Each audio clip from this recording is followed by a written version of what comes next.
Pineapples ని చూసి శంబల్లో పిల్లలు చూస్తే చాలా హ్యాపీగా ఫీల్ అవుతారు అని.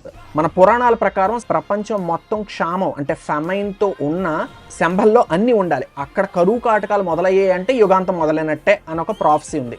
సో కల్కి ఆగమనానికి అదే ముహూర్తం అన్నమాట. దేవతలు సోమరసం తాగేవారు అని మన పురాణ ఇతిహాసాల్లో ఉంది. దాని రిఫరెన్స్ కూడా ఇక్కడ చాలా సటిల్ గా సోమ అనే డ్రింక్ ని పెట్టి చూపించారు. యాజ్ ఎ టాప్ రిప్ అని చూస్తే వైఫై, బ్యాటరీ, నెట్వర్క్ సిగ్నల్స్ కనబడతాయి. మన మొబైల్ ఫోన్ లాగే పేమెంట్స్ కూడా చేయొచ్చు.